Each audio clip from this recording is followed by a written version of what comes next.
So, Loren, thank you so much for joining us today. So, for any of us that don't know Loren, she is a graphic designer based out of Vancouver, and she specializes in experiential graphics, editorial, and information design for print and digital. She's especially known for her information design work, which is showcased internationally with permanent exhibits displaying in museums in Vancouver, Toronto, the United States, and Iceland. Last year, she was a finalist for the Ultra Bold Awards, which celebrates emerging designers under 35 who are making an impact on the design community and beyond. So, turn it over to you for your presentation. Great. Okay, let me share my screen and let me just pull up Keynote. Okay, can somebody just give a yelp to make sure you can see what my presentation? Yep, we can see. Perfect. Okay, all right. Thank you so much for inviting me here today. I love sharing my work and reflecting on my work, especially with other designers. So yeah, I'm happy to do so. So thank you for the intro. I'm based in Vancouver, British Columbia. My full-time role is a designer at Cygnus Design Group, but I've also maintained a freelance practice since I've been designing professionally, but designer hasn't. But I love being able to work with a variety of clients as well. As mentioned, I was an Ultra Bold Awards finalist, the very first design honor after years of applying for awards. So that was a really rewarding experience. And I have over 10 years experience in agency, in-house, and freelancing. So I am a self-taught designer, and that has taken me a really long time to admit openly, but I've decided to start embracing that this year. I downloaded my first illegal copy of Photoshop in 2001 in high school when the internet was fresh and new and fun, and made some really bad fan art for my friends and banners of their internet names for Angel Fire websites. But I really loved the content part, and I drifted much more towards going into marketing and writing. I ended up studying communications at SFU. It was in 2008, 2009, I had a marketing co-op placement with Johnson & Johnson that I worked with a graphic designer that was just able to solve all of my content problems and create these amazing things. And that's what got me interested in designing again and getting my IT guy to install Photoshop, InDesign, and Illustrator onto my work computer. And I just began hacking away at those software programs again and reteaching myself design. I had a variety of jobs in 2010, 2012. Admittedly could not get a marketing job. It was a really competitive market at the time, as well as a recession. So I decided to move to Toronto in 2012 to study my master's. Thought I would maybe go into communications as an academic field. That did not work out, but loved my experience nonetheless. And it was in Toronto that I actually started to do graphic design more and more. I finished my MA in 2016, took me 4 years. I ended up, through a hope and a prayer, getting hired at Lord Cultural Resources, which is a consultancy firm that does both management consultancies for cultural institutions as well as exhibition design. And I got hired there as an in-house designer. It was my very first design job. I felt extremely underqualified, and it basically was the best training ground and continues to inform my work to this day. Did a lot of marketing design, lots of marketing collateral, lots of templates, and eventually got into exhibition design there with projects I will show you shortly. After Lord, I got hired at Health Quality Ontario, now known as Ontario Health, which is a provincial agency that produces research and expertise on various healthcare topics. And basically led both the art direction and production design of one of their main publications. And that was really great experience, in-house experience as well. I love designing for healthcare and I think would love to specialize in it in the future. And then life circumstances had me move back to Vancouver, where I am originally from. And I am currently a designer for Cygnus. And Cygnus is great because it focuses on experiential design and wayfinding, which I was excited to work on at Loren and didn't think I could make it kind of my specialization my entire career, but working at Cygnus is giving me the opportunity to do so. Oh, and freelancing this whole time because, you know, to be able to produce good design is to design as much as possible. So doing that. My specialization in what I do, that description has really morphed over the years. I think, simply put, I love working with complex information and complex ideas and using design to elevate and communicate those ideas. And whether that's communicated on a print platform, on a digital platform, or in a built space, I love working with complex content, research content, particularly educational content. So the way I kind of sum it up is, if you have a lot to say, I want to help you say it. But in, I guess, more technical terms, my specializations in graphic design are information design and print and digital platforms, and environmental graphic design, which is basically graphics for the built space. So my information design work, this is some of my very early work in Loren. Being a designer at a consultancy firm is great because you work with so much content that you have to push out and be able to communicate your own consultant's findings to clients.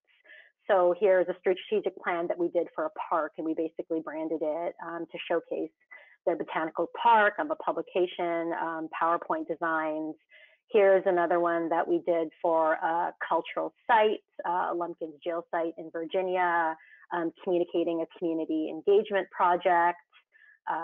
The consultants do a lot of stakeholder engagement, and we actually saved all of the post-its that their community submitted as a part of the community consultation and used it as a part of the design. Some data visualization, so showing the reach of the responses, and then putting it all on a website for people to access. So that job was really good training in being able to design one idea, one concept for multiple platforms. I have been designing for the Association of Family Health Teams for the past 8 years.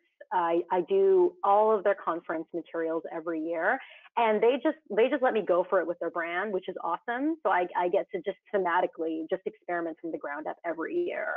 They're a great client.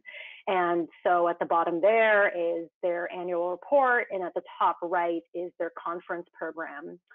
Last year, as many conferences had to do, they had to shift to digital. So I came to them, it's like, hey, let's design an annual report that's actually optimized for digital, because usually they hand them out at the conference, but they weren't going to do that this year. And so I designed an interactive PDF. It had all these like cookie buttons and everything, and that was a lot of fun. And if the conferences are going to be digital in the future, it would be something fun to design again. This is a report for Heritage Toronto. This was a long one. Oh my goodness, I think this like clocked in at 40 pages, but a lot of information design here as well, just basically communicating some findings on heritage sites in Toronto, as well as recommendations.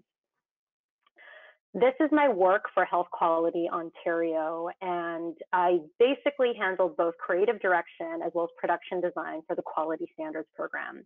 And it's a program where they basically release best practices on different health topics. There's about 2 to 3 topics produced each month, and each topic comes with a set of many different assets. There's a patient guide, there's a guide for physicians, there's like worksheets and a ton of materials. And it's important that these materials not only have a cohesive look and feel, but the creative direction has to be sustainable enough that you're producing 2 or 3 of these a month. So that was the in-house designer for that. So that was a really interesting challenge in just kind of managing a publication and being able to produce not only things that were unique per month, but could also be done within the timeline per month. So these are the patient guides. I also developed the illustration style because they wanted to drift away from using stock photography. One of the assets every month was an infographic. So there's that over here. And taking each of these infographics and making social media assets. So a lot of design happening every month for a singular topic. And it looks all different, but these are actually really grounded in a bunch of really smart templates that I designed just to make the work feasible for myself. And this is for heart failure. Oh, the GIF is the image on the right is actually a GIF, so it animates. It's really cool. The heart glows. And here are a bunch of social media tiles as well. This was really fun for design for the researchers and communication team were so great, and they were really open to exploring different ways that we could represent these facts and figures. This is the patient guide that we actually ended up redesigning. The first design for it was developed by another designer, and it was square, and we found out that the majority of people were viewing the guides on their computers or iPads, and square wasn't just optimized for screens. So we moved to a rectangular orientation, and this is a fillable PDF as well for people who were to interact with the patient guide digitally. Some freelance work for Health Association, again, in Ontario, some postcards. On the bottom left is actually a PowerPoint template that they can edit themselves in the future. I'm a big believer in using design to make sustainable solutions for people. So staff can be able to produce those designs in-house. I think everybody, not just designers, should have the ability to be able to communicate their ideas effectively, visually, and professionally. So we worked on a PowerPoint template that looked great, but was easy enough for staff to manipulate, and they can go forth and communicate numbers for future meetings, and as well as stand-up banner. So environmental graphic design, and this is really where my heart lies. People, every time I say I'm an environmental graphic designer, everyone's like, oh, trees, nature? And I'm like, no, not at all. Environmental graphic design is simply graphics for the built space. So you're taking what you would do on paper, or you're taking what you do digitally, but you're imagining it just all around you. And there's three categories to this, I feel. There's environmental graphics or super graphics, so stuff that you would see on walls. There's wayfinding and signage, as I should probably put there. And wayfinding is basically all of those signs that tell you where you need to go. And museum exhibition design. So it's when you go to a museum and all of the panels that explain the exhibit that you're looking at. So there's me next to my work. I think 90% of the reason why I like being an environmental graphic designer is just being able to stand next to my work when it's all done. It's just, I get a kick out of it every single time. On the left is actually us proofreading exhibit panels, and you have to print them at 100%. You must review samples as close to the final product as possible. It's amazing what stuff gets missed viewing in a PDF. So we actually had these gigantic panels, and we pasted them all over the office. We didn't get sunlight for a week. It was great. And on the right is a timeline that I did on Moses Namer, and that's featured in Toronto. And I'll show you that later, but it's just a very cool straight across timeline.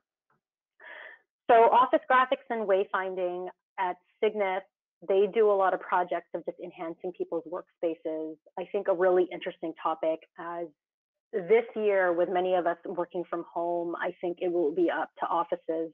The challenge will be to what is going to incentivize people to actually come to the office and feel good working in the office. I think environmental graphic design is a big part of that, and working both with architects and interior designers to basically create a vibe that feels inviting and open and productive for work. So what I did here is I designed all of the window graphics. That dot pattern is actually based on their brand. Here's a close-up of it over here. And you could see in the image to the right, it's the British Columbia Utilities Commission. Their brand is kind of the silhouette of the province of British Columbia, but made up in these dots. So I took this dot pattern and used it for their window coverings. I also designed each of their room signs as well, integrating their brand colors. They wanted something really simple, but still enjoyable to look at, and most importantly, would offer the privacy they needed in each of their rooms. There was a lot of discussions on how small or large the dots should be together. It's a whole thing. But that's what I love about environmental graphic design. There's so many considerations, not just what you see, but how it feels actually. This is a super graphic we did for the lunchroom, and This graphic, when you look at it really closely, is actually done in a halftone style. So I took this image and I put it through this like halftone plugin thing, and it actually reproduced this image in very tiny dots. So again, it's a nice nod to their branding, and it makes it easy to print the image all blown up, and it doesn't look grainy because it's just comprised of these little vector dots. Over here is an office in Langley that they wanted to do a really cool custom wallpaper.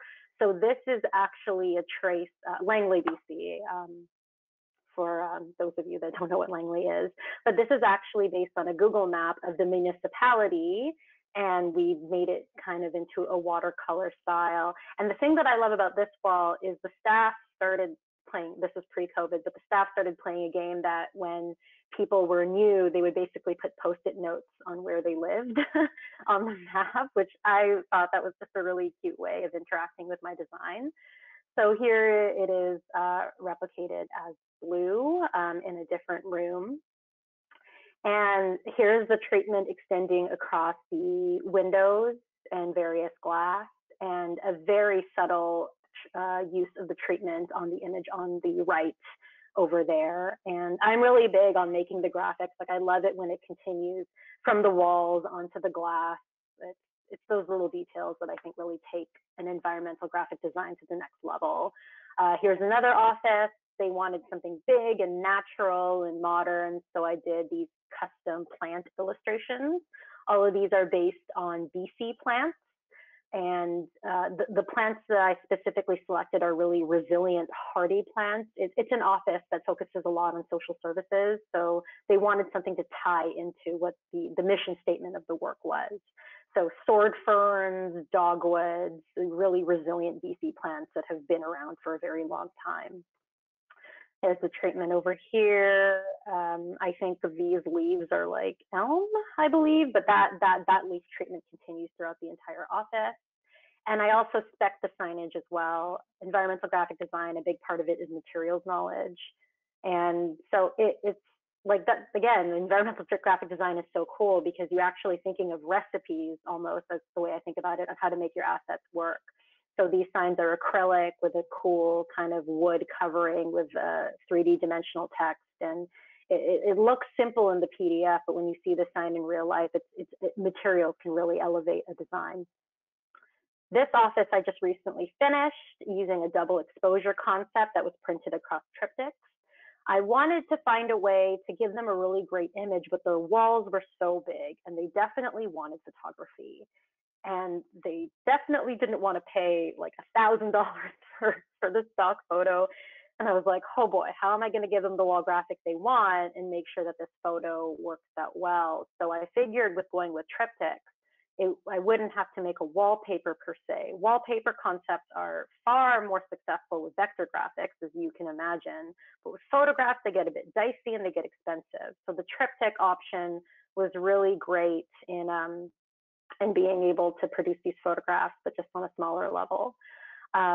Taking those photographs, putting them in the windows. I love window treatments. They're so fun. This one turned out so cool. The thing with environmental graphic design as well is you never know what it'll end up with until you actually see it in real life. So there is kind of a very scary holding your breath moment until it is produced. And when it works out, it is just so worth it. So here it is again, some wallpaper,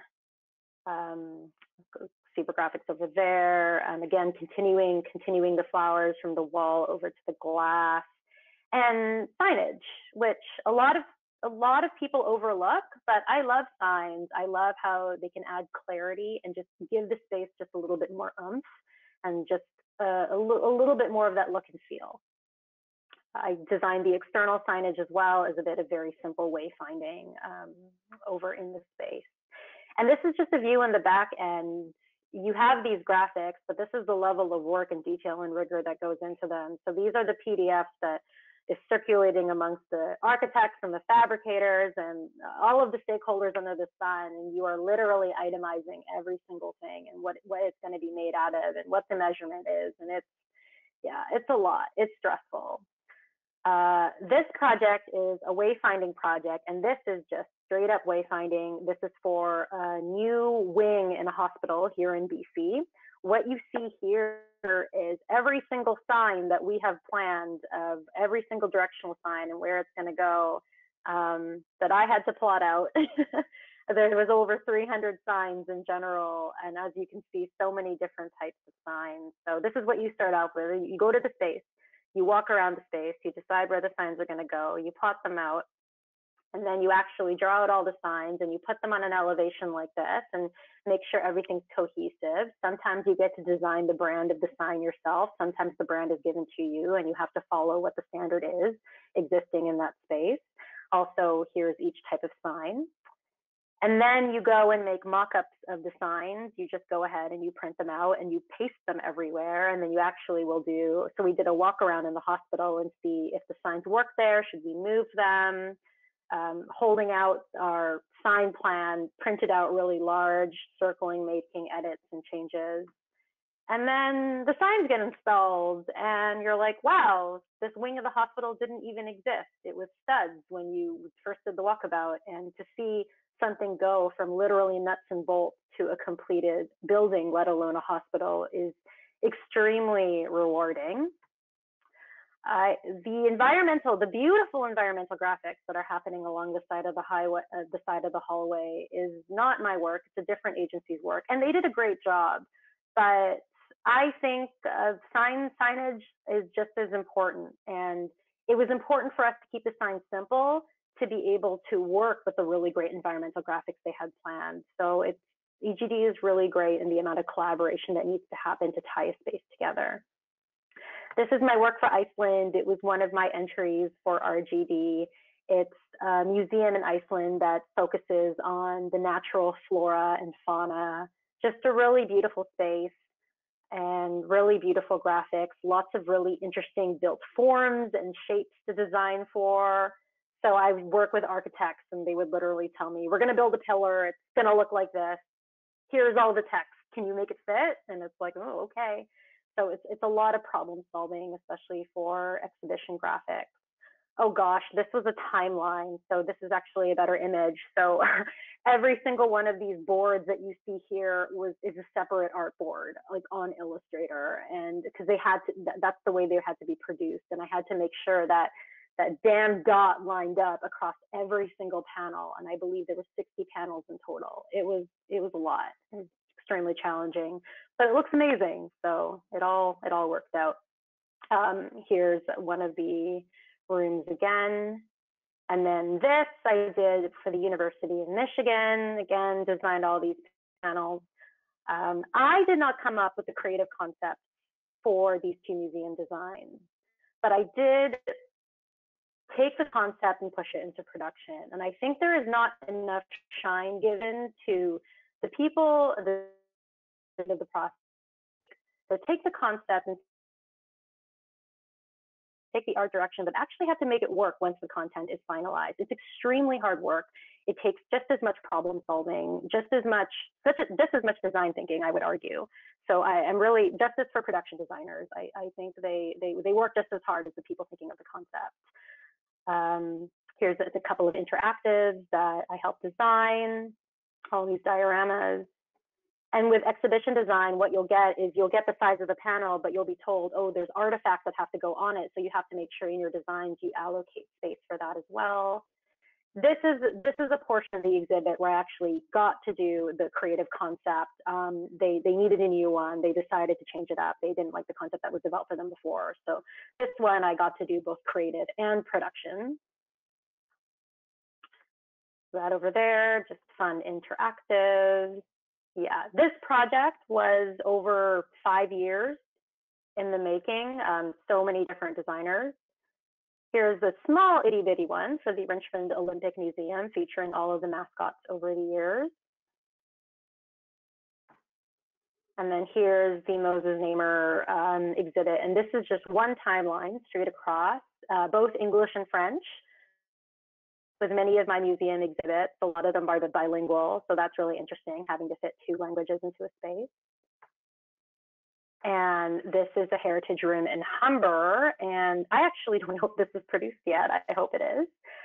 this, I got to handle the creative concept as well, and I actually decided to base it on the hospital's 4 campuses and made these really simplified vectors that I used as an ongoing graphic concept for different panels in the space.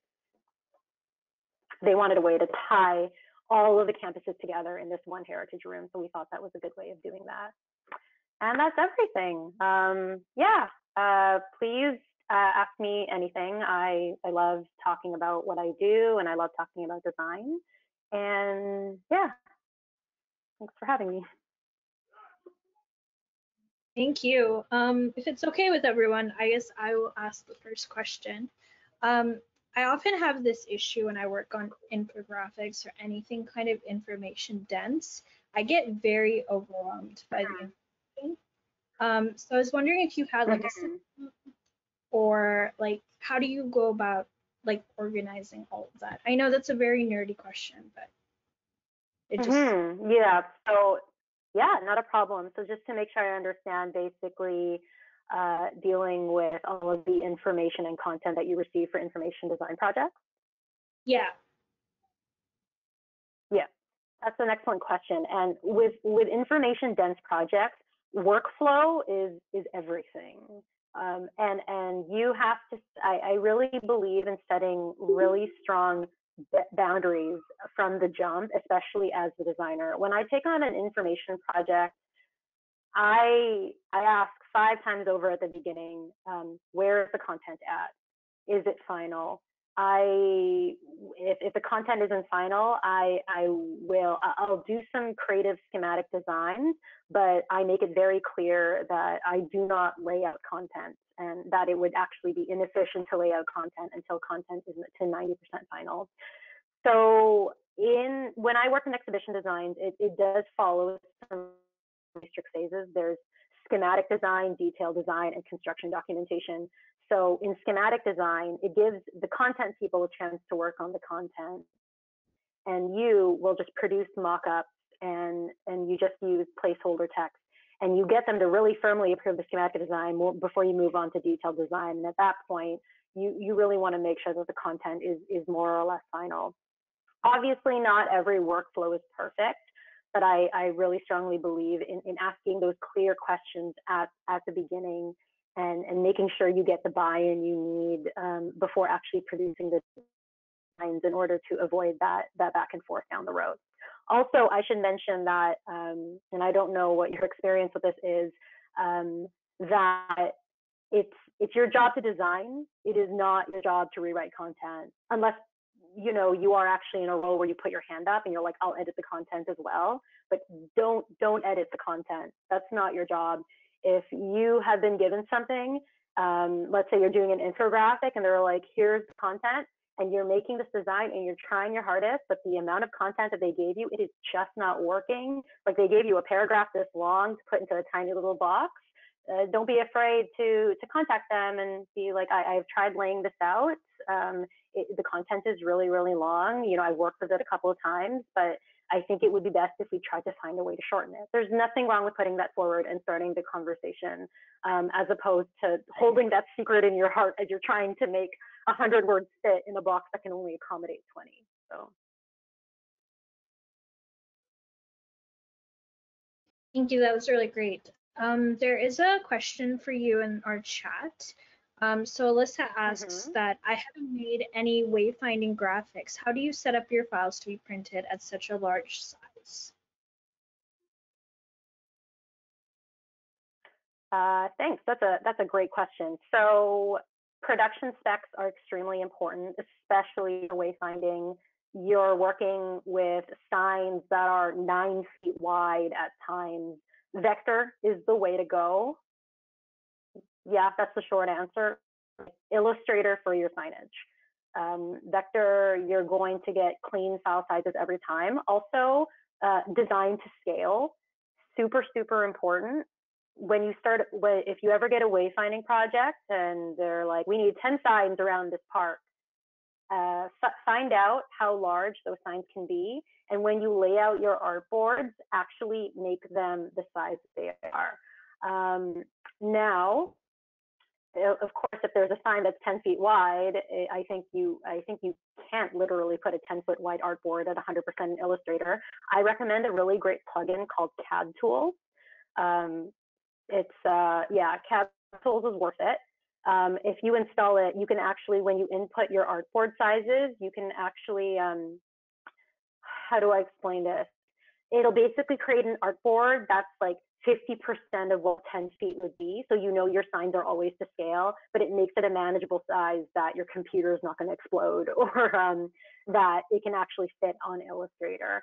And then that way, the combination of proper artboard sizes as well as vector graphics, you'll make sure that when your designs go to print, that they're always clear. If anybody asks you to integrate photography into wayfinding signage, I would gently push back and ask if that is the best for clarity. And I just wouldn't recommend it. Like, you want to go with vector every time for wayfinding. For super graphics, it's a little different. There's plenty of stuff on the internet to make sure that your photograph can be optimized to print large, but always design to scale, and always scale your artboards is my biggest advice around that.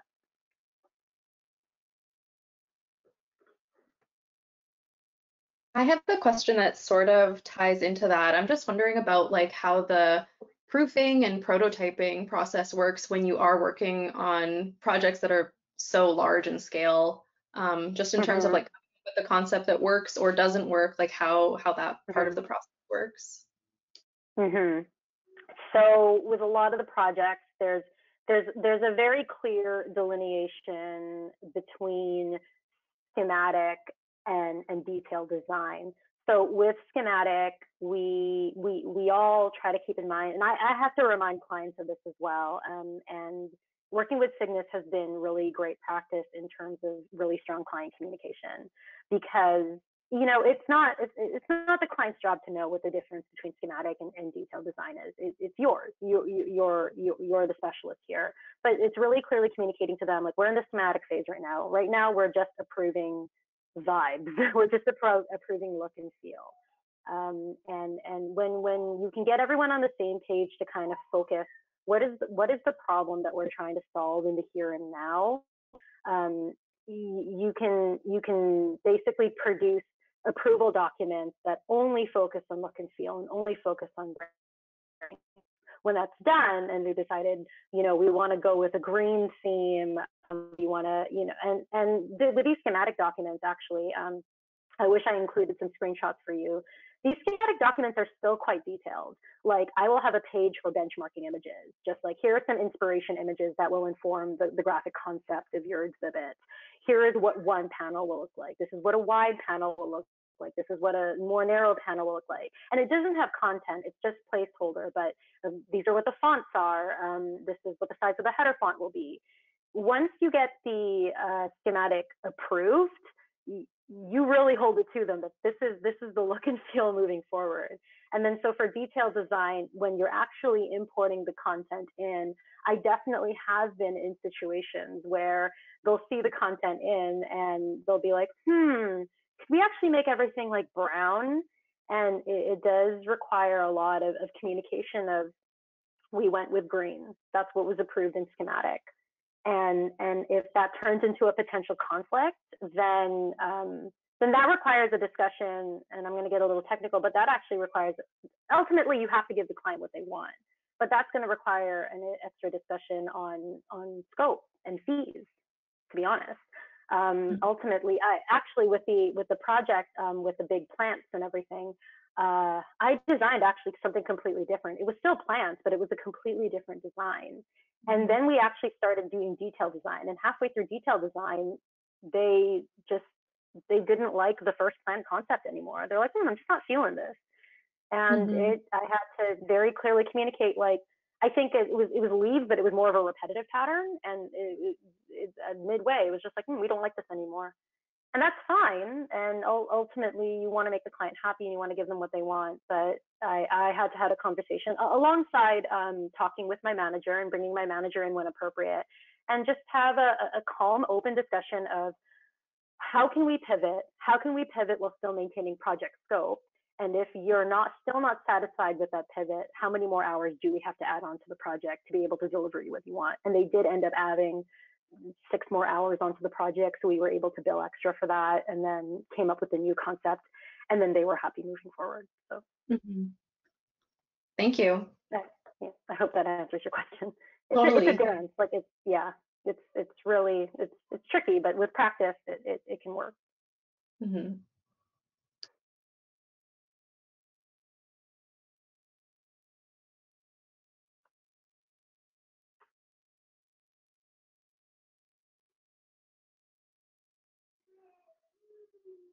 We have a quiet group tonight. Does anyone else have any questions for Loren?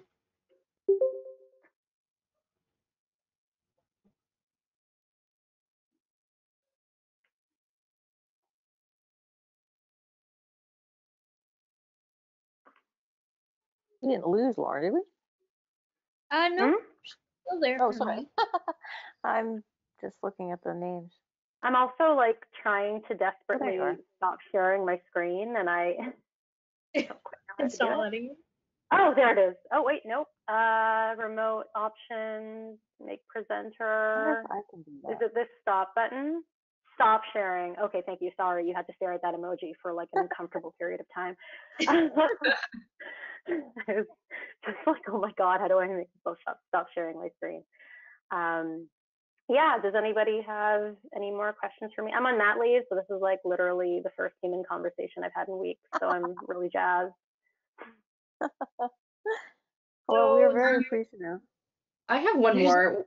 Do you have any advice for, I mean, because I don't think any of us, I mean, as far as I know, like our schooling at least focuses on, or doesn't focus on environmental graphic design. Would you have any advice for us if we wanted to pivot to something that was more aligned with that? That's a great question.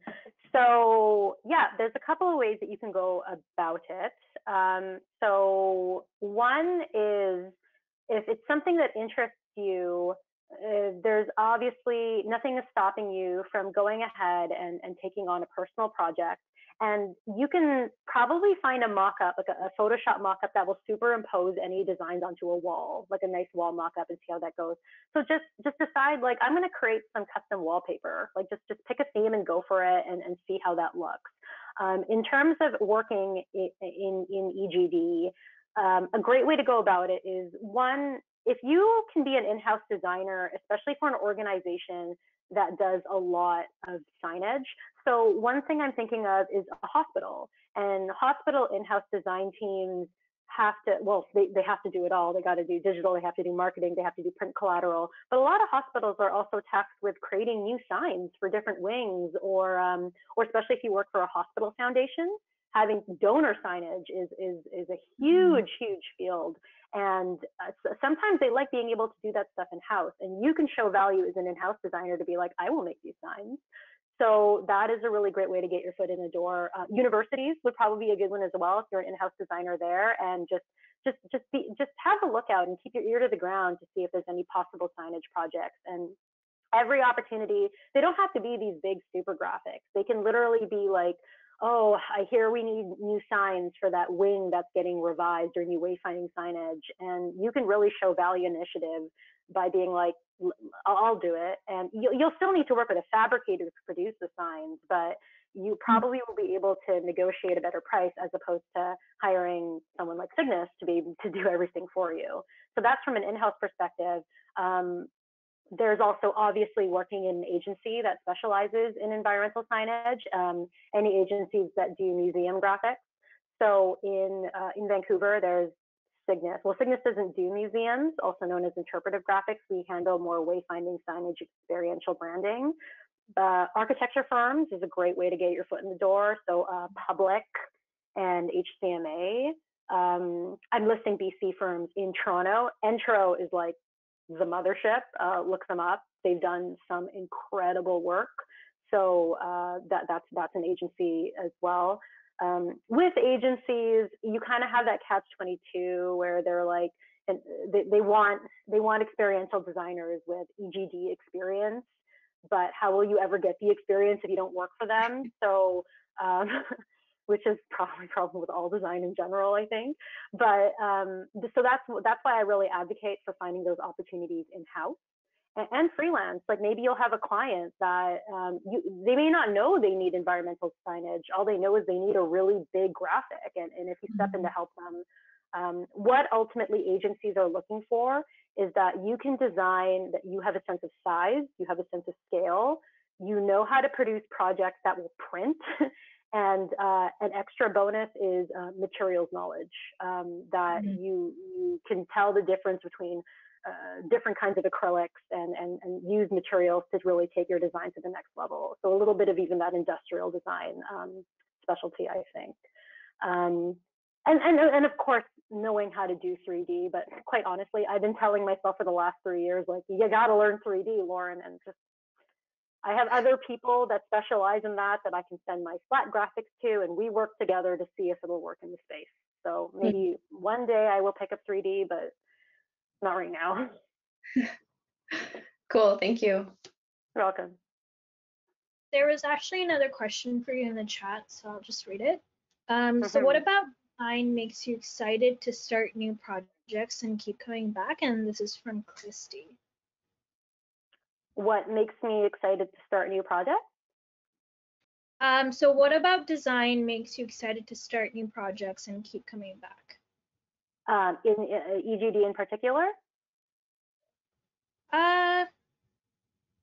You can choose. I think it's an open question. Yeah. Yeah. Well, yeah, for the areas I design for, I just, the reason why I love both environmental graphic design and information design is that there's just so many stakeholders at the table. I don't think design is an individual pursuit for any specialization, digital, like UX, even print. It should be a collaboration.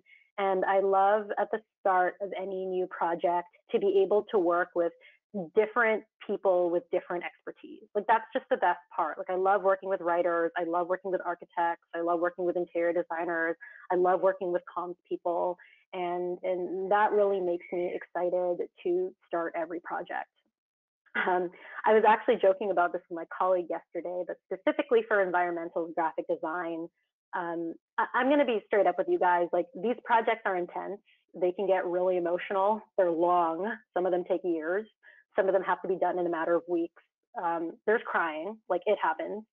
But when the design is done and you are doing that final site walkthrough or you're going to your exhibit opening, like there's nothing like it. Like there's absolutely nothing like it to be able to walk into your finished space and walk through your designs, touch the walls, touch the panels. It keeps me, I'm such a sucker for it. It keeps me coming back every time.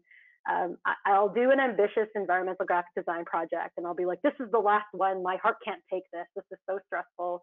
And then the project will be done. And then I'll be walking down that hallway, seeing all my signs, and I'll be like, oh, let's do another one. This is great. So yeah, it keeps bringing me back. Just that end launch is just, there's nothing like it.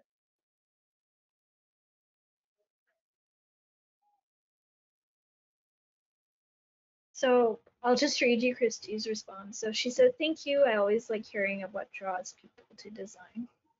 So, oh, yeah. Thank you.